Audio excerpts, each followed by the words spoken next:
Do you do Vipassana like an hour in the morning, an hour in the evening? I do it almost every second that I'm not focused on anything else.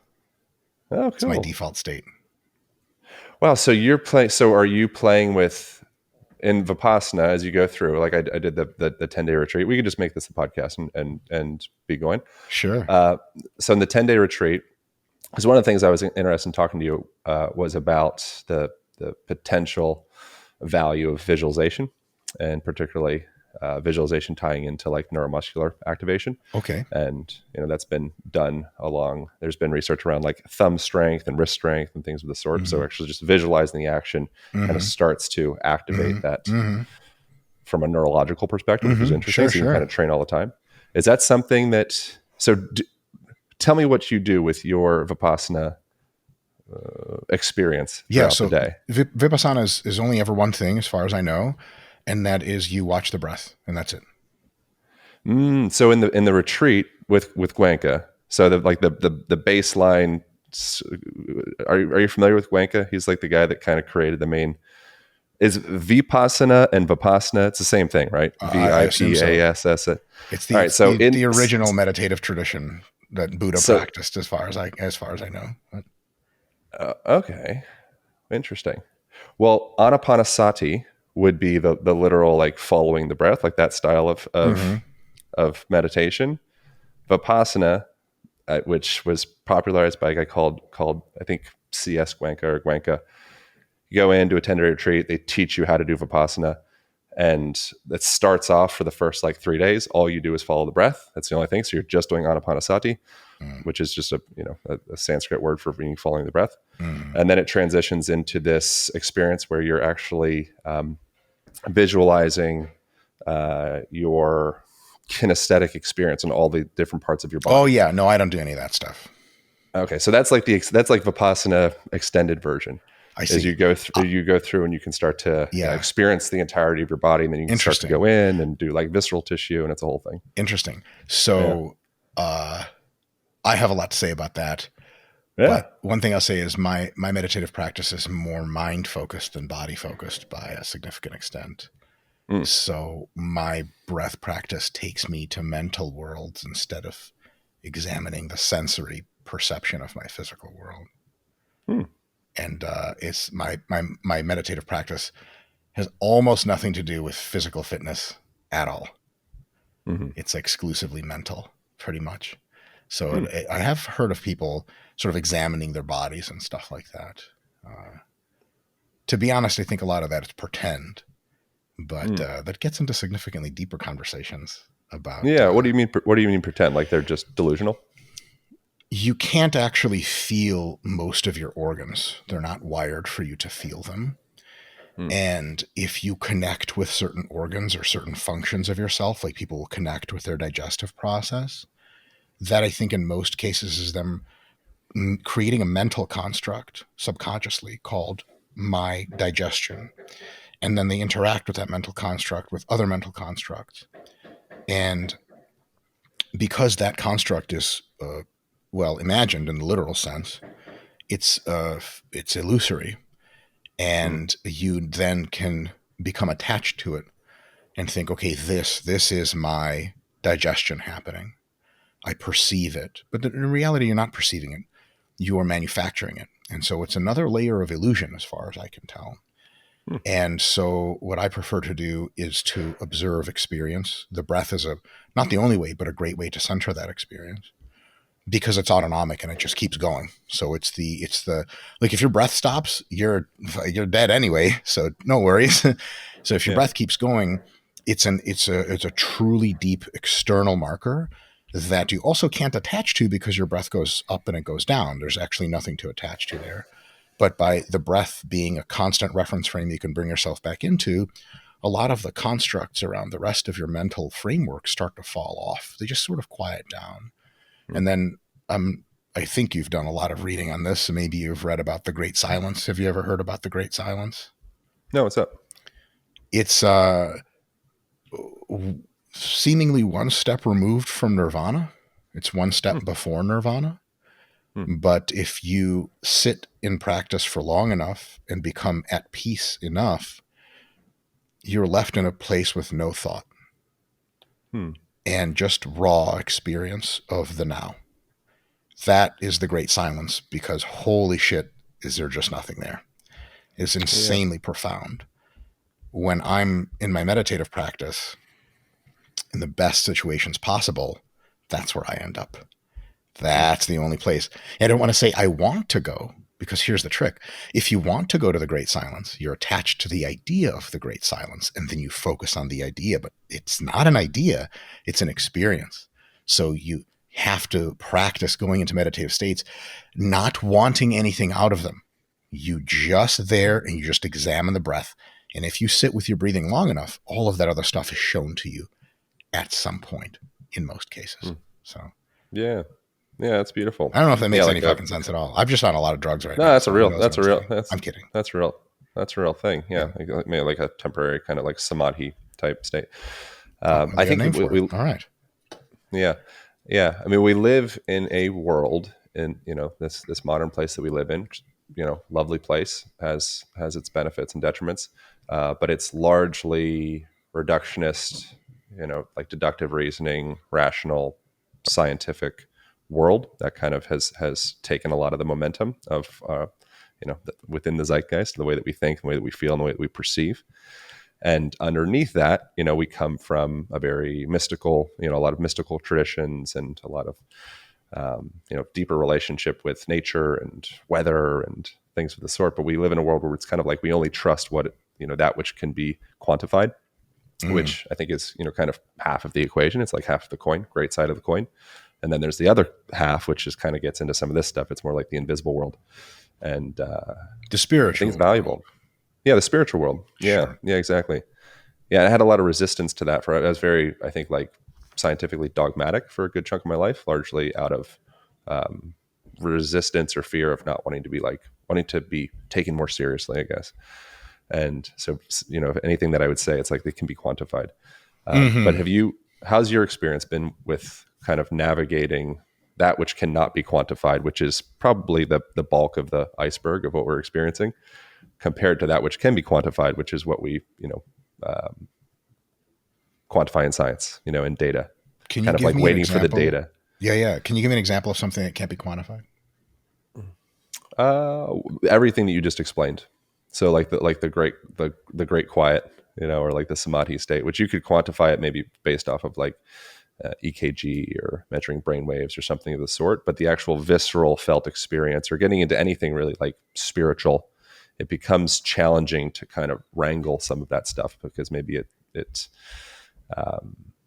yeah, What it's do you mean by different than wrangle? I'm very curious as to the specific terms. But this is precisely yeah, the kind of discussion that gets deep, is to yeah, examine notions. yeah. Yeah, well, I mean, there's people been doing a lot of things for a long time. You know, there's the monks that are able, like the Tumo meditation stuff, where they're able to go outside and put a wet blanket around themselves in 30-degree weather and warm their bodies from the inside out, and essentially defy it, what most anybody in Western culture would think to be possible. You say, no, you're just an idiot. That's hypothermia. You know, this is science. You're going to die. It's like, whoa, hold on. I'm actually able to control this supposed autonomic state. It's not just auto, it's also like there I can tap into that because of these old practices or traditions, or kind of like bending that traditional model of our perspective on our physiology, or a person that's able to change the temperature of their hand. You know, there's I don't remember the guy's name, but another like monk type fella. It's all been documented. He can change the temperature of like the top portion of his hand compared to the bottom portion by some significant amount, like many degrees, where it's like, oh, it's Mm-hmm. actually getting hot, just driving energy, quote unquote, energy to that space to create heat. Like, what the hell is that? With blood, almost certainly. Yeah. It's probably Yeah. not So, contagious. okay, well, how is he doing that? With Because his if you were brain, to, I imagine. I'm not mm-hmm, trying to be pedantic. Right? But okay, he does have a brain, and mm-hmm, his brain is what creates the mind. And his mind, as a creation of his brain, as a part of it, can interact in the other way, where the mind can alter brain activity. I mean, it is brain activity. And there is traditionally things most people have conscious control of. And there are things that you have no conscious control of, and there are things kind of in between where you might have some control on some days or others. And I Yeah. think with a really intense meditative practice, specifically ones that seeks to gain control of probably first awareness and then control of body states, I think you can expand that borderline from I control maybe some of my thoughts to I control a pretty decent amount of my thoughts, to that I can actually control various autonomic things that are typically have no conscious inroads, but I can move the margins and actually control them. Mm. Uh, that doesn't, to me, violate any laws of physics whatsoever. I've never seen the laws of physics violated. It doesn't violate the laws of physiology whatsoever.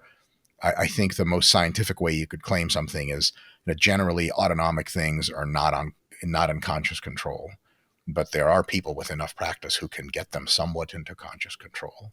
Mm-hmm. And that, first of all, it's incredible.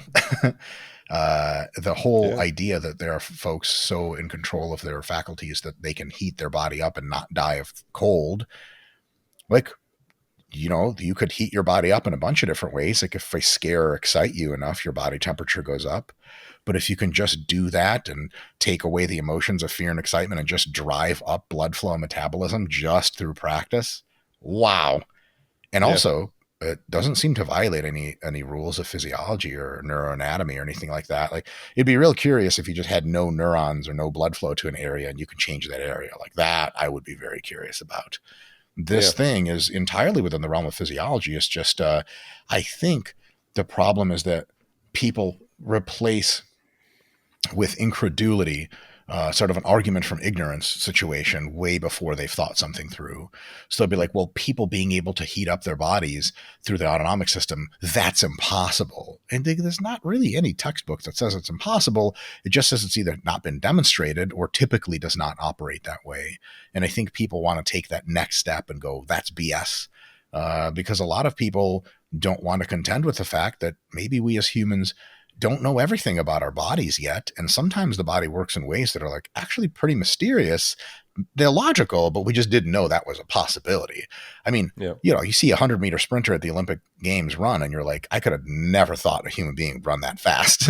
Even that's a Yeah. shock in and of itself. But to use the body in very different ways, I think is totally possible. But also, to me, not at odds with the mechanistic view of the universe. In fact, if I may, I think my own meditative practice has brought me to the clear realization that the universe is entirely mechanistic, including us, who are entirely machines. Hmm. That was one of the earliest revelations I had in my meditative practice. Maybe That's that's interesting. What is? illusion. Yeah. I mean, I think there's a lot of truths simultaneously happening. That would be one of the truths, and I think that you could certainly paint a picture where human is a machine and this is a mechanistic universe, and there's probably other truths that also could be held. But what is that? What is that? Can you say more about that? What does that mean? Humans are machines, and this is a mechanistic world. Yeah, so there are claims about different worlds and different truths. For example, you could have a spiritualistic approach where you say, look, the sky is blue because of whatever atoms and refraction. The sea goes like this because of the molecules bond to each other. But when you look at someone else that you love, what you experience is entirely in the spiritual realm. It's not physical. When animals communicate, you see another animal in the forest, you do this, you do that. They look at you, you connect, you stare a deer in the eyes. That's not in the physical machine world of essentially building blocks of molecules. There is a connection there that's in a spirit realm. It's in a different realm. It's an ascended realm, or a realm that sort of belies everything. Mm. And what I would say is, in my thinking, the machine realm is the basic realm, and then everything else is constructed by machines. So your ability to have an experience where you stop and the deer stops and he looks at you and you look at him and you channel positive thoughts and he kind of just eats some grass and walks away slowly. You're like, oh, I just fucking bonded with a deer in nature. Holy crap. Yeah. The only reason that's possible is because the deer is a very, very profoundly, impressively well-constructed sensory and thinking machine. And Yeah. so are you. And feeling And machine. say that again? And feeling machine. Feeling if machine. you have Totally. any differentiation between yes. the And two. feelings are actually just very simplified versions of thoughts. That's another thing we could get into. Hmm. So I think animals almost exclusively feel. They probably don't think much in the way that we think. And then so the feelings, they're made by the machine. They are the machine. I mean, your brain makes all of your feelings for you. So at the end of the day, it is all just machines, but the machines create these tiers of experience. And some of the higher order experiences, like being able to talk to a friend, gee whiz, it takes a lot of thinking to be like, how is this possibly just reducible to mechanical interaction? And it is. And that understanding that it is reducible to mechanical interaction both simplifies the view of the world considerably and can actually be quite therapeutic if you work on it in a meditative practice. Because, for example, how beat up about your ego can you possibly get when you realize your ego is just machine architecture? Like, it is constructed. People will say the self is an illusion, right? In the Eastern practice. In the Western practice, we typically say that's ridiculous. Of course, the self is real. But if you look into modern neuroscience and modern neural network architecture, the self is constructed of many parts. It's a big circus to try to make it look like there's a self in there. For example, what word do you say next in a sentence is actually not entirely a conscious process. What word is coming next is predetermined by neural networks you're not consciously aware of. Yeah. Once what comes out of your mouth comes out of your mouth, it's been shown through split brain experiments and a couple other really ingenious ways. You just try to make sense of it the best you can. You can become aware of this process. So you can say things and be like, that came out of the ether. Do you ever mess with a GPT-4, Chat GPT or anything like that? Yeah, it's one of the main icons of my phone. Oh, no way. That's amazing. Yeah. So GPTs, so the way your brain works in many regards is very similar to a GPT structure. It really is a GPT, Sure. if you think about it long enough. And so, Chat GPT can do a ton of things, but it actually can't predict what it's going to say next. It just has to say it. And then you can ask it questions about what it says and it tries to make sense of it. Our brains are no different. So what you think is the real you is just a script that's run off a GPT. And then you, quote unquote, which is just an executive oversight process, bereft of much of anything, it lets you relive that and re-examine it. It's just all machines. It's all neural networks all the way down. And if your meditative practice is deep enough, and if you're sufficiently or more and more so informed on how thinking architecture happens in machines, you realize this is an insane experience you can have where you can be aware of the fact that you are software. Mm-hmm. Yeah. And every perception and experience you have is software. And holy crap, is that intense the first time you really come to it. You're like, oh my God. Now it can be not intense. It's intense if you come to it on like mushrooms or weed. You really feel the intensity of that revelation. When you're sober and perhaps in a calmer place, it's at least a very interesting revelation that to me unifies all of the seeming contradictions between the different kinds of worlds there are. Because I'm pretty sure there's only just one world, the real mechanistic world, and we're all constructed from it and by it. Yeah, I was just having this exact argument with a couple folks yesterday or 2 days ago. Did the argument turn physical? No, I'm kidding. No, so it was, yeah. So so it's with Aubrey Marcus, who he's like very into like the spiritual realm. Okay. Are you familiar with Aubrey Marcus at all? I'm not, unfortunately. All right. Yeah. Anyways, so him and then Jake Paul, the guy who's just on the real Jake Paul. The real Jake Paul. Who like punches people in the face, that guy? So Jake Paul, he's more of like a in between, kind of definitely into the spiritual realm, but also kind of in this place. Uh-huh. And then myself, who I feel, I think I'm kind of in between as well. My argument against Aubrey in this discussion is kind of what you're saying, where everything is the potential realm where all of your thoughts and your personalities and your feelings and your choice of ice cream and the girls that you're attracted to and the music that you listen to and every choice that you ever possibly could make and ever will make is already established in like the calculus of this algorithm of all of your experiences. They're all kind of forming what your thought output would be or your choice output will be based off of your parents and your ancestry and your genetics and the weather the experiences that you've had and like everything. It's all preset to when you have the next experience in the front of the line, the algorithm's already set that like your choice has already been made. Aubrey's perspective on this is like, yes, there is that, And then there's a layer deeper than that, which kind of gets into like the spirit realm, which is the realm of sovereignty and agency and choice. And there's like a deeper part of you that can override that algorithm, that like mind algorithm that we live in. I know that's very like, what do you think about that? That the potential of there being something deeper beyond the mechanistic. God. Oh, wow. We went to God quick. Well, what is that? I don't know how. It's just words, semantics. How else do we describe that? Best way I can describe it is what your friend is describing is essentially like the executor function, the prefrontal cortex kind of stuff. Yeah, sure. Yeah. That is just another set of algorithms, an oversight algorithm. And that's just all machines. It's another layer of machine. So you have the kind of two parts. You have the generator, which is like the GPT that just spits out thought streams, like just like when you dream or when you just let your mind wander, or when you're talking in a conversation with someone and you're just really flowing. It's just a lot of the stuff that comes out seems to be on the money. It's on point. It's making some sense. Sometimes it doesn't make any sense.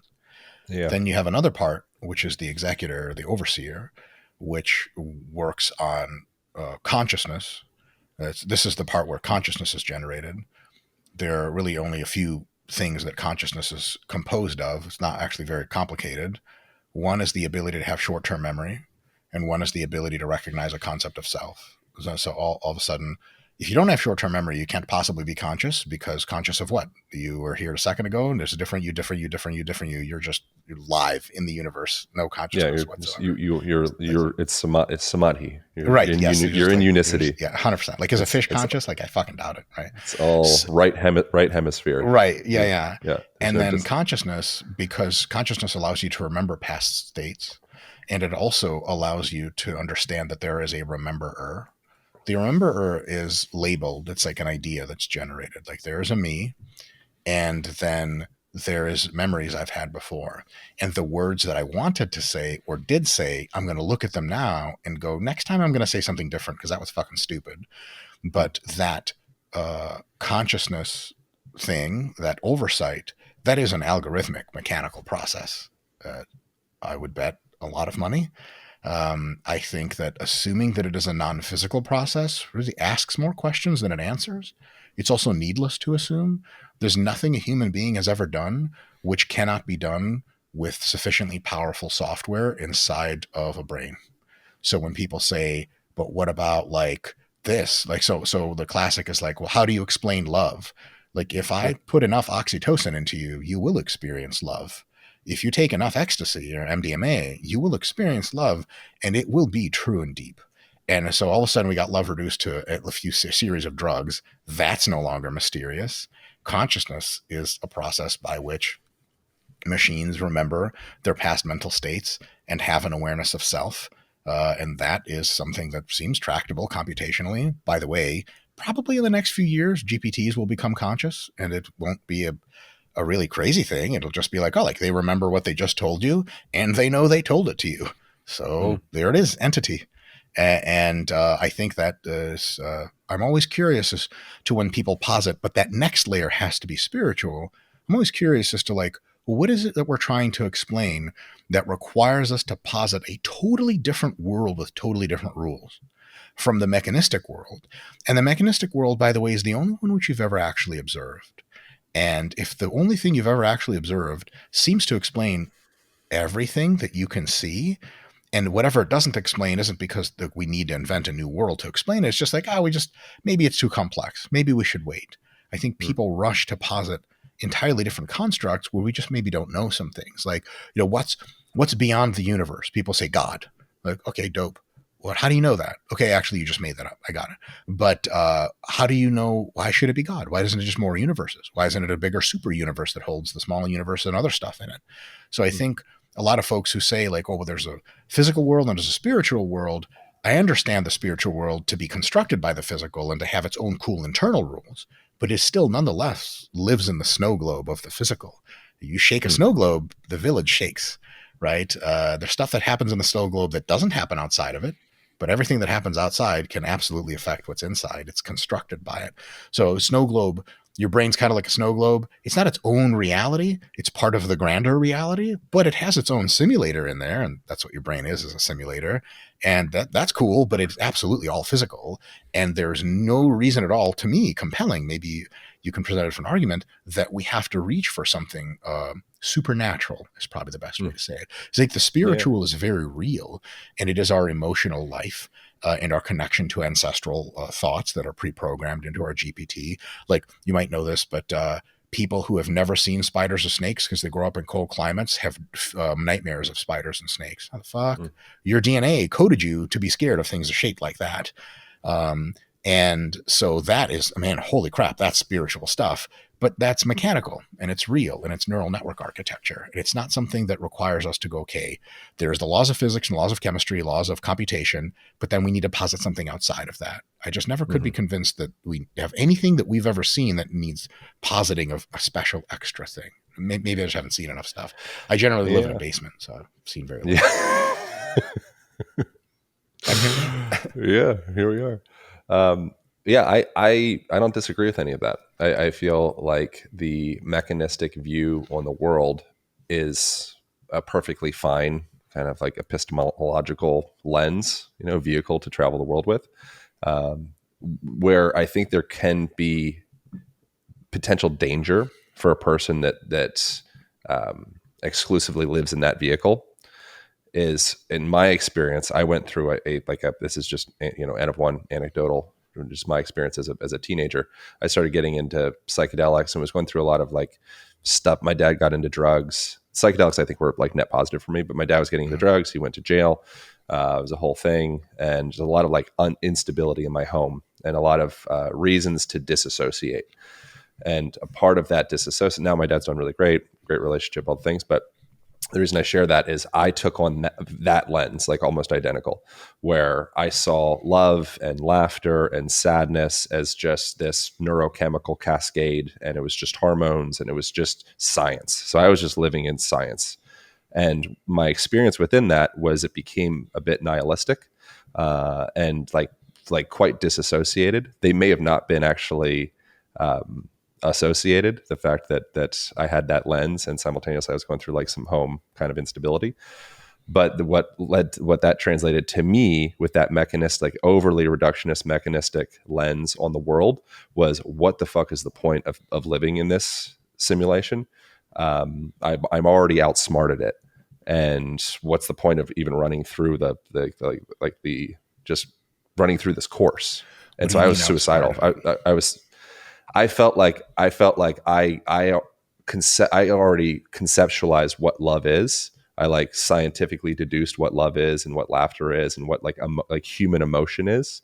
That's like potentially ineffable aspect of humanity, like the deep visceral stuff. I was like, I've already kind of mentalized this, and I understand what it is. And it's just like, it just felt like more vapid or devoid of anything like real. It was just science. I'm like, okay, well, it's just fucking science. I should just kill myself. Was kind of the way I felt for about a year. Because like, why am I running through these hoops? It's just hoops. It's just neurochemical hoops. Yeah. And so I lost that like anchor of sorts, which ultimately it's just whatever vehicle, gets you home and makes you smile, I think is fine from an epistemological perspective. But that's one of the potential downfalls that I've experienced with like an over mechanistic lens on the world. N of one. There was nothing to it, nothing seemingly grander to moor yourself to, basically. Yeah. Yeah. Like at one point in culture, no building was higher than the church. Now, no Yeah. building is higher than like the Google complex, or whatever the highest in the corporatocracy, like that will be the tallest building. And so we kind of trend towards, looking up and like, oh, like what do we worship? It's like, well, we worship the tallest building, and then Yeah. like that which we see. And at one point in culture, that was kind of the direction, was more spirituality and God and all of that. I'm not saying it was better or worse. It's just a directional change. And it's an interesting choice of like, well, where do we direct our attention and our belief systems? Interesting.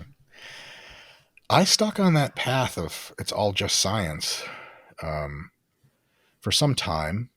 I suppose I'm still in it. And I discovered at least a few compelling reasons to find deep spiritual purpose. Totally within the realm of science. Not the first person to voice these views, but if you think about it, what is the purpose of life? What's the purpose of life? Take a stab at that one. Right now? Yeah. I don't know, man. There is an objective answer to this question, by the way. Yeah, I mean, all of my experience comes back to love, which sounds like a pretty soft answer, but that for me, it's like I think the foundation of most of this stuff is running on love and connection. Okay. As far as like that which creates greater ease and fulfillment, I think it's something around love. So you mean life as what is the purpose of your own life? Yeah, what brings more of like from a personified view, like for humanity, which ultimately, if this is just a simulation, and we're all just running our own movie theater, there is only one person, and you're creating this whole entire world yourself. And for you, I'm just a part of your. Not true. I'm just a part of your dream. So you're talking about subjectivism. There's no way that's possible. I can explain very quickly why. Yeah, sure. How about it? You don't have enough brain power to create the rest of the world with your head. It's not. Yeah. Like, but without the viewer, does the world exist? Yeah, absolutely. Why wouldn't it? Do you believe in simulation, the potential of simulation theory, or any of that stuff? Sure. It sounded like you did based off of what you're saying. Yeah. Except there are very many different takes on simulating. What is doing the simulating? You don't have enough throughput to simulate your own brain. You don't have enough throughput to simulate reality. If you notice, like, your brain can hardly keep track of like 2 or 3 people in your life. Sure shit isn't keeping track of all the people in India going their own separate ways right now. The fuck is it doing that? They can barely keep track with just their brains. So there's like more human to human interactions, just human to human alone, than there are neural network possibilities in your brain. So contextually, it's just already impossible for you to simulate the whole world. So that's first of all. Second of all, we actually know more than we seem to admit when we discuss things like subjectivism. Subjectivism being the idea that you create your whole reality in front of you, like you are the secretor of reality.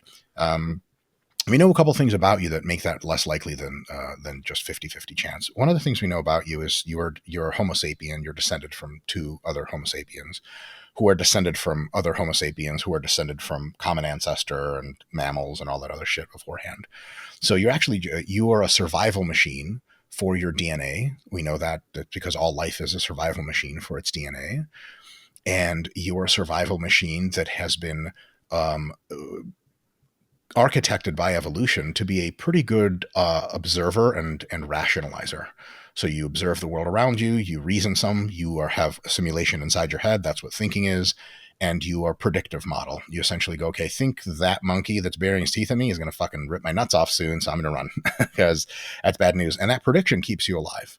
So because we know all that stuff is true about you, and because we know you are just many layers of architecture on top of the DNA that gives you the essence of what you are, we don't have to surmise or suppose that you secrete the world around you in a grand visual simulation, because we already know that you're just a survival machine, and you're not the only one. There's billions of survival machines, trillions if you count all the other animals, billions of human survival machines running around, and they're all they're perceptrons. They perceive the world, they architect a simulation of the world, they do feedback loop, or they act on it somehow.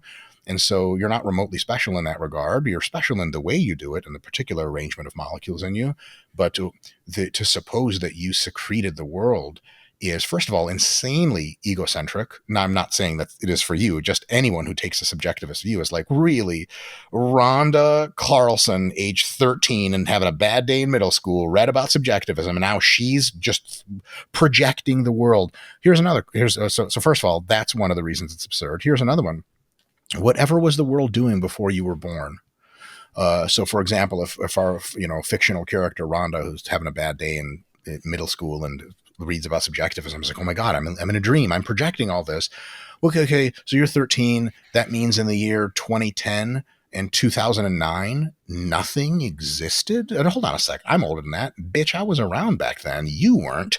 You were a baby born, and then you're having a perceptual experience. How dare you assume that you created all of us with your brain? I mean, that's the kind of delusion we put people in mental hospitals for. Like, oh, really? You're God in the center of the universe. Taken to an extreme, it absolutely is delusional. But philosophically, it's kind of a non-starter, because there's been people before you in history, and whichever of them thought they were the center of the world, at some point you watched them die, like of old age, and they bury grandma, and grandma's under the dirt. You're like, well, grandma's brain doesn't work anymore, so she sure as shit wasn't the person architecting our reality. Maybe reality architected us instead. I think that's much more reasonable. What do you think? Can you poke any holes into that? Well, I mean, it's kind of becomes like a circular discussion or argument. It's similar, like if you argue with someone that's pro Bible and someone else is pro, something else. It's like, well, it all comes back to the book. And so within that, the only hole would be an impossible conversation if someone's really set on that. I'm just more presenting potentialities of like, okay, that would be one lens, and within that, the potential, I wouldn't even call it a hole, but just direction to go would be like, what is a dream? What is our dream world? There's cultures that called the Kogi people in the Amazon. I just recently did a darkness retreat thing in the last 6 months or so. Cool. It's weird. What's a darkness retreat? Can you tell me a little more about that?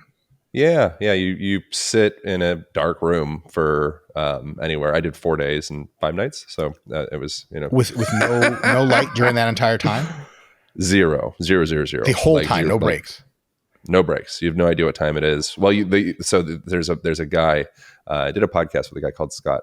I don't remember his last name, but he's done a bunch. So he has this place called Sky Cave Retreats in Oregon, and you go in there and you sit in this room. There's a bed, a little like meditation area, and like a very small little bathroom thing. So it's like a very tiny little space, but it's nice.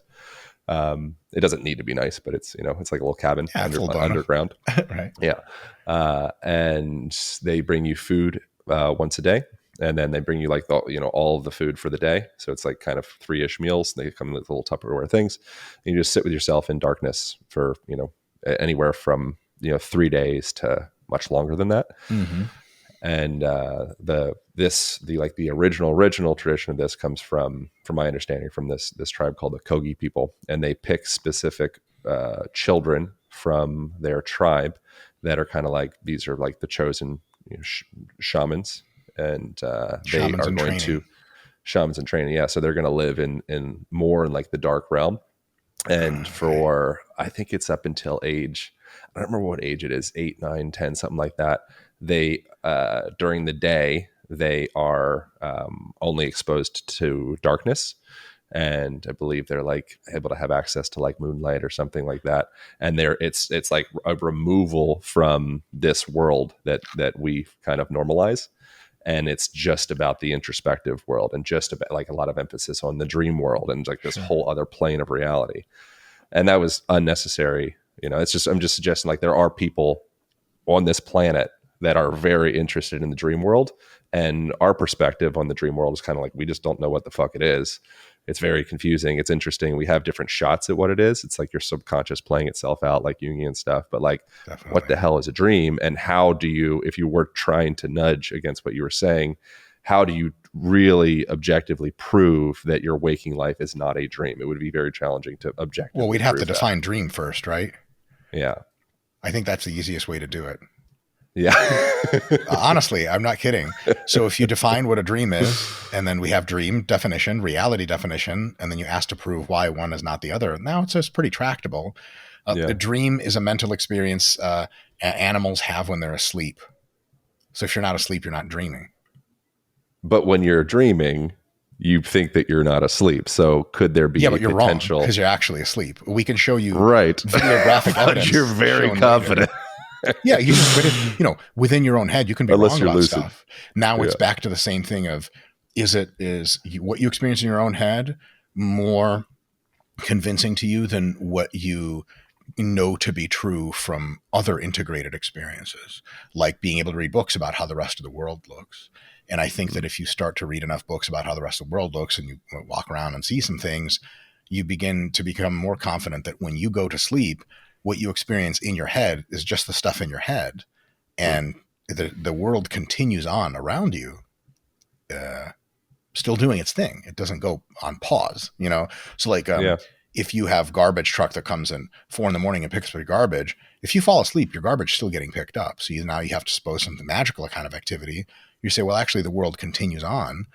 Like, those, that's not to say there's not a ton of really fascinating stuff in the dream world, but the Yeah. dream world is a sub world. The dream world actually is a simulation, literally. Your brain is simulating reality. Well, I would say poorly in that case, which is why a lot of dreams are nonsense. But your brain simulates various scenarios for you that are often tied to your own personal and social problems. And some of these scenarios are baked in through our evolutionary history. So a lot of the anxieties and a lot of the symbolic reasoning we do in dreams is very understandable from the perspective of how mammals feel about things. And notice I Mm. didn't say think, because there's actually not a ton of thinking that happens in dreams, especially the ones I have. It's mostly feeling. Like dogs Yeah. dream, sure shit, they're not thinking about a whole lot. A dog has a vocabulary of 5 words. How the hell is it going to think about anything? So it's one of those things where, yes, the dream world is very rich and can tell us a lot about ourselves and can tell us a lot about common humanity and even common life. Like, you can have a connection with your dog if you both know what deep anger feels like, and you do.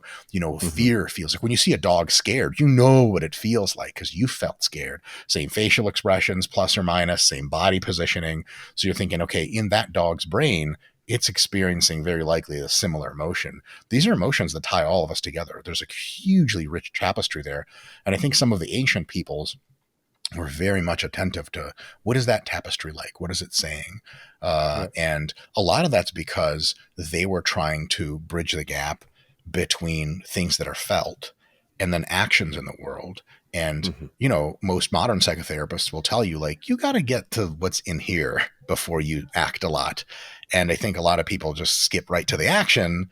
And then there's a little mini leap they do between the world is totally objective and all just machines, and then they take a little hop, which is actually a huge hop of like, well, nothing in the swirl in here really matters. And it's like, this might be the only thing for you that matters most Yeah. of the time in which you're physically safe and have food. Now, physical safety and food, that has dick to do with up here. That has to do with what you do with your hands out in the world to get those things. Once you have them, you do really live in your mind, right? Mm. 100% of the time. Its contents are important, and it's not just an empty vessel for thoughts. It has a rich. Are you familiar with the like Carl Jung, his philosophy of like Yeah. archetypes? That shit is all real. How come almost all Disney stories are basically the same? Like, how come, what is the Wicked Witch? How come that you show a kid in Africa a Caucasian movie with Caucasian people with a Caucasian Wicked Witch, and they're like, I feel that. That's a bad lady. Mm-hmm. How's that possible? Because these are archetypes that are based in evolutionary psychology, and you have an intuitive sense of that shit. And it's Yeah. not taught to you. You know it deep down as your brain matures from birth. You discover it. And that discovery is something that a lot of cultures that are using psychedelics, ancestral cultures, they're pretty fucking good at. And a lot of us in the West are good at with psychotherapy and with really like, like you go into retreats and stuff. But a lot of people just want to wash that away as like, oh, it's nothing, or it's all just cultural. I just learned to act like this. Like, I don't know if you learn to act like this. I think you're meant Yeah. to act like this. And if you don't wake up from that, you could be trying to change your behavior in the wrong way for a very long time. So Like, my yeah. my mission is not to say the world is just machines. And it's like you said something earlier when you thought as a teen, love is just chemicals or whatever. Mm-hmm. Like, yeah, a blowjob is, sorry, is like, can I say this on this podcast? Is that okay to say, or Yeah. is that a bit? Yeah. Fuck, cock, Okay, shit. How fuck it. about it? All Yeah. right, great. A Yeah. blowjob is also just like skin on skin contact, but Yeah. it feels amazing. So the experience, you can try to degrade an experience by sort of like mechanistically insulting it or relegating it, but that doesn't have to be a thing. You can have a mechanistic experience, and it's entirely definable in terms of equations and vectors and all that stuff. And it's still exactly as beautiful and magical as it ever was. For example, there are some people that need kind of an ascended plane. Well, how about this? We are all uh, leaves and flowers on the great tree that is the universe. We don't live in the universe. That's a big misconception. We Yeah. are part of the universe. The It's very universe western is to us. eastern. Yeah, 100%. We're Yeah. not like nodes, and there's the external world and the internal world. Bullshit. It's all one world. You are a pre-trained by evolution GPT navigating its environment, and we are the first of our kind to ascend to being able to be truly self-aware in any remotely deep way that basically all the other animals just don't have. And so what we are is humans are the tip of the spear of an ever increasing awareness of the rest of the universe by life as the replicator and survivor. And it turns out life is getting better at getting smarter and becoming more aware. And as AI and technology do one of these, the amount of awareness of our world we have grows all the time. So we are really at the very beginning of a process in which we as humans are learning much more about the world than we'd almost ever get a chance to know in any previous generation of humans. For example, there are like a trillion websites. We can go right now and you go Tokyo live webcam, click. You just get a live webcam of just fucking Tokyo, just sitting there. There's cars going and people. When in history could you live observe the city of Tokyo? Now that's cool. It's a little quirk. But what about when there's satellites everywhere? Everyone has digital uplink anywhere they want, and everyone's wearing AR VR glasses, and they're always streaming everything. That's the our society, our humanity, taking a quantum leap in how much awareness of the world we have. We're learning more and more about the molecular systems that compose us. We're learning more and more about how to alter them to get the best results we want. You know, take a drug for fat loss, take a drug for muscle gain. You're sad, take an antidepressant. That is the beginning of our journey into understanding the world infinitely more and then altering it to how we see fit. But how we see fit part is going to change because we're going to understand so much more. That Yeah. alone is just totally reality. That's what's going on. To me, that gives me a religious like reverence for holy crap, this is real. There is no need to suppose any deeper level because I barely struggle understanding that level by itself. And that's all just machines going around. So that's kind of my take on it is the spiritual is right here in the right now. This is what is it Richard Dawkins called life on earth, the greatest show on earth, right? It really, really is. If you think about it for long enough, you say, wow, okay, this my spirituality is just living in reality and seeing where this whole thing ends up and maybe trying to get it, you know, my own little contribution to help us learn more or something like that. But I think Yeah. anytime people sort of recede into the spiritual and say, well, there's the spiritual and there's the real, we have so much more to learn about the real. I think taking a step back into the spiritual and saying, look, this is where my values come from, I think that might be a bit of a mistake. I think the world demands much more of our study and examination so we can be much more confident in what is real or ethereal or whatever. So Yeah. there's my old hammer for science. Yeah, yeah, I love all that. Yeah, and I think that that's a valuable lens. And then also simultaneously, I think there's that you mentioned the mind and definitions. Like it's important to define what is mind, and is mind just a part of? Is it my brain? Is it my prefrontal cortex? Is my heart tissue involved in that? Is my visceral tissue involved in that? Is my environment involved in that? Is the extension of my family? Is my work? Like, what is mind? Where do we stop that? There's an interesting book called The Extended Mind that you'd probably appreciate. I found the beginning of it very interesting, and it kind of waned away from me a little I'm bit. one of those. Yeah, but the beginning was great and had a lot of data that I enjoyed. Just to be able to have like more examples of that, and the body is incredibly intelligent, and the body is perceiving so much information all the time, like millions of bits of information compared to like a couple hundred bits of information per second of the brain. And so we're always gathering all of this information. And then some of How do you mean the body? What do you mean by the body is perceiving? Is it what well, the brain mechanism? is a part of the body, but the extended brain, I mean, it's an interesting question. If you wanted to get really like philosophical about it, I would suggest that there isn't a separation between our our dermis, our skin, and our environment. It's actually one continuous layer, and we're continually interacting within that. And like we do have membranes, and there is a function in having some level of separation and communication between the different cells. And you are a cell, a part of a larger body, but you're indivisible simultaneously. with some level of like membrane just to create a little organization. Mm-hmm. But you're organized within something that is continuous. Mm-hmm. And so the extended mind would be like, you know, well, what is the mind? I would lean towards the mind as a lot broader than even just your physical body. I would say that you could make a suggestion that there's a continued mind, like the Rupert Sheldrake morphic resonance stuff. I don't know if you're familiar with that at all. Yeah, I'll just be straight up. No offense. I think Yeah. that's just insanity. I love that. Yeah. I can be very specific about how and why. Yeah. All right. Well, yeah. Well, do you need to go right now? I don't want to. I got another. I 10, enjoy I all got this. another 10 minutes. I can do 10. All right. This is. I was exclusively playing. I have a whole entire large note list of exercise science and nutrition. If I'm not too annoying, I come back again if you'd love to have. Yeah, we can talk. Yeah, I want to talk about hypertrophy. I want to talk about a lot of different things. Sure. Like a robust list of things here. Sure. Muscle contractions. Leaning towards which phases of muscular contraction, eccentric, concentric. Sure, I got all the. How do we do what? Area. How do we do what for what? Anyways, but I think it's too late to even touch on anything related to that. So I think we just got to keep driving this. Let's do it. Let's finish this one thing, the Rupert Sheldrake stuff. Yeah. All right. Well, all right. So on all that aside, something that so this is a potential qualm that I have with like over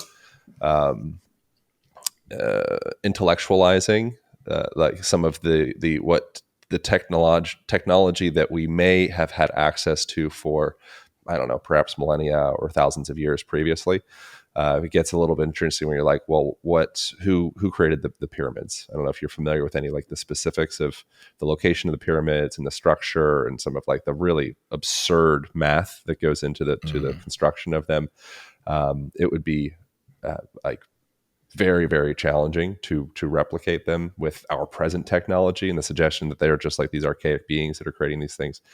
It's very interesting. It seems like we've had access to a lot of different technology for a long time. And then also perhaps there could be some type of like internal technology that is now atrophying in a way, such as maybe we human beings have access to certain levels of telepathy and things of the sort, or there are hypnotic ability. We can kind of like reorganize our immune system or reorganize our neurochemicals that may induce depression or anxiety or whatever the thing is. And we actually have that within us, and we've had that within us for a very long time. And we lived in a more simple, maybe like carnal world. We were forced to focus more bandwidth in those places. So we had more bandwidth there. Now we drifted away from that. We moved into a more technological era and an industrial era. And now we're kind of putting our bandwidth out into technology. And perhaps we're like atrophying some of that internal technology. And now we're trying to recreate the wheel by producing, anti-anxiolytics and antidepressants and technology that can create communication across borders and whatnot. When meanwhile, perhaps what we're trying to actually get back to is something that we've had all along. You probably think that's all bullshit. Yeah, totally. So the one thing I usually come back to in discussions like this, what an asshole, right? Is I would like a robust demonstrator of the phenomenon in question. Yeah. I think it is one step too far removed to start to postulate what kinds of technological internal tools we have with which to perform telepathy. Why is that too far? One step too far removed. Because if I tell you, can you explain to me how with this hand and this hand grip strength and this back and these quads, I can deadlift 3,000 pounds?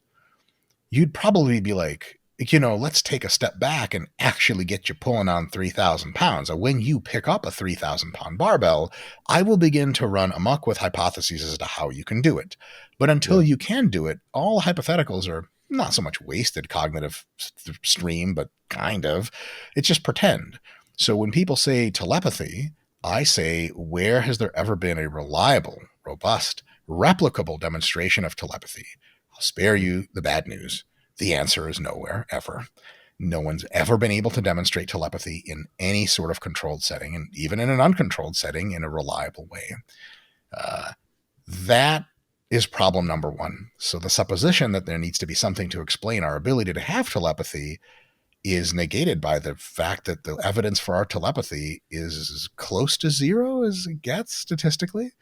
So when someone does some supernatural shit, straight up, I'll be on board. I'll ask questions until I see some cool shit go down that we can't explain with the current laws of science.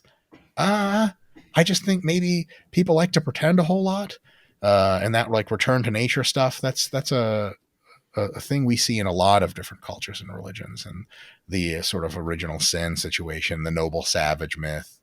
It turns out people back in the day just died a lot, brutally, all the time.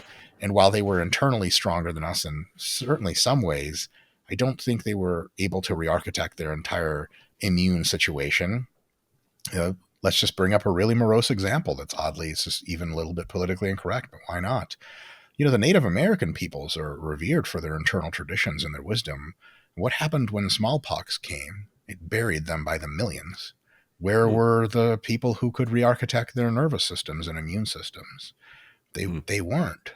Where could people be that blocked bullets with their teeth or whatever? They don't exist. Where are they?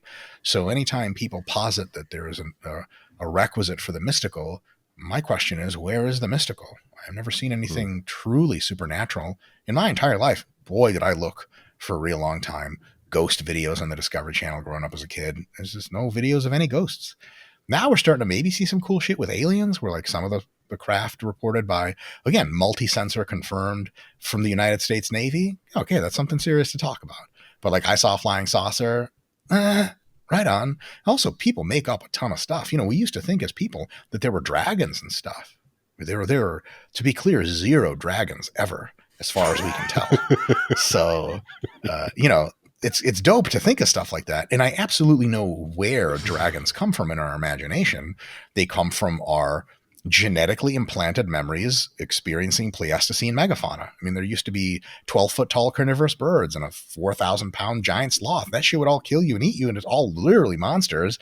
We remember that in a deep way. We grow those memories ourselves growing up. Kids are afraid of the dark. Why? Because they think there's something with teeth back there. They've never seen anything teeth. They grew up in a suburb in Chicago. They've never seen a predatory animal up close or even in a zoo, but they can feel it. That's a big deal. That's real. But it's all in your brain, and there's no reason to suspect that it's some connection to some ethereal world that lives in a certain separate plane.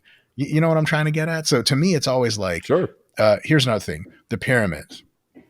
The pyramids are really impressive. They were only ever built once. Maybe you could say there's a few ziggurats and some of the pyramids in the Aztec region, so we'll call it 3 times. Fuck it, let's call it 10 through history. With very similar geometric dimensions. I just did a podcast with Robert Edward Grant a week ago or so. He's this like brilliant polymath, mathematician, billionaire guy. And the pyramids constructed in Mexico / Guatemala, et cetera, they share identical, it's like diameters and the angles that they're constructed, and there's like perhaps some of the stories could be painted with this, but like the lines that they're traveling across the earth, like it seems to be evident based off of what I've gathered from people that have a bias towards this, that there was something kind of looking down at the earth to create the pyramids.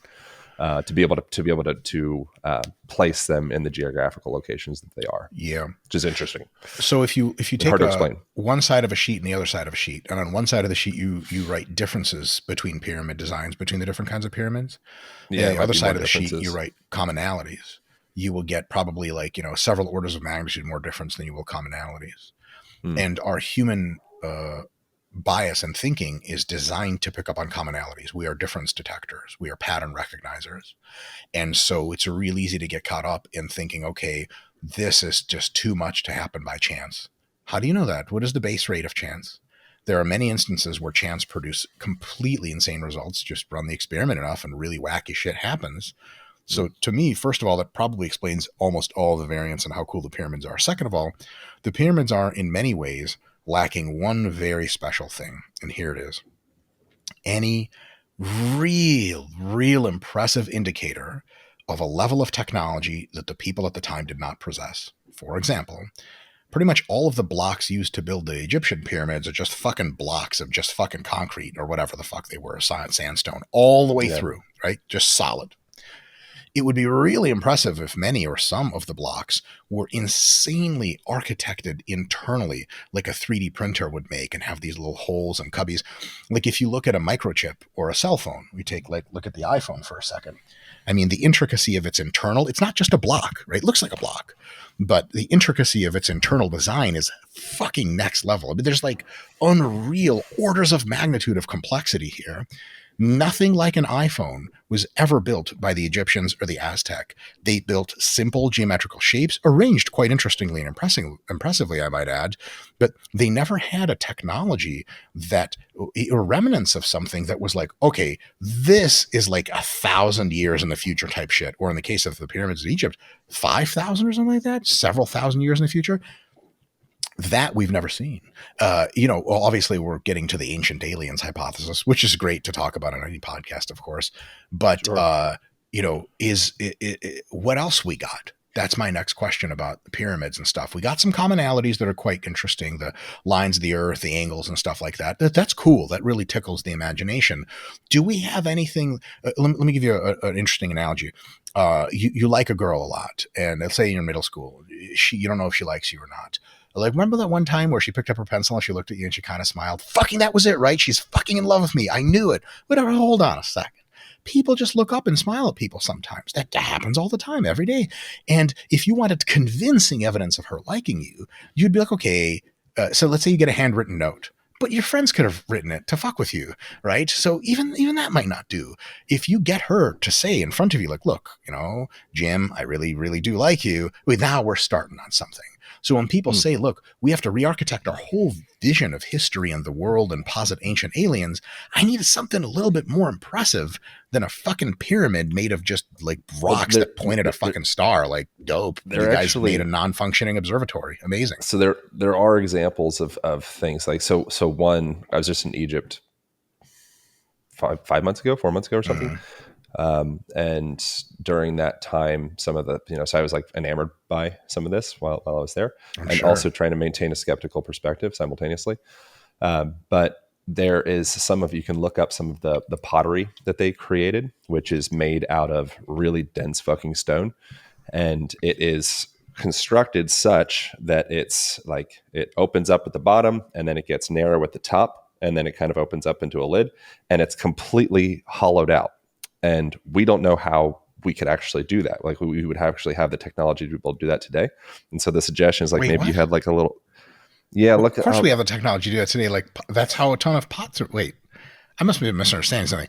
So you're like open and then close. It's stone, hard stone with a handle on the side. So all carved out. So imagine you take a dense fucking rock, big dense rock, and hollow it out entirely without having any way to access the inside other than a very tiny little top hole. But then you just put like a stick through, right? And the stick has some kind of thing on the end? Try to do that 4,000 years ago. Like what technology are you going to use for that? With some kind of hard thing, right? That's all you need. Just take a look. It's like I love and respect the scientific reductionist, like everything is science perspective, and well, maybe everything is science in a way because it's just a way of languaging and a way of it's just a form of communication. Sure. To be able to like deduce like what's happening here. So perhaps everything you could say everything's science. That's fine. But the smartest people on the planet that are looking at this stuff are like, yeah, we don't actually know how to do that. It seems really challenging to be able to construct something like that. The smartest people on the planet have looked at this. Yeah, there's been Elon Musk and all the guys behind OpenAI, like they're looking at this, and I'd be curious what Elon's perspective on how they would create something like that 4,000 years ago, or now for that matter. Hard stone, hard block, narrow little top, and you're going to hollow out the whole entire thing. Yeah. With technology from 4,000 years ago, primitive technology, quote unquote primitive technology, with a little handle on the side. So there's no way it was a lathe. It wasn't rotated. Like there's actually like a handle apart, so it wouldn't have been spinning. Wait, how do we know it wouldn't have been spinning?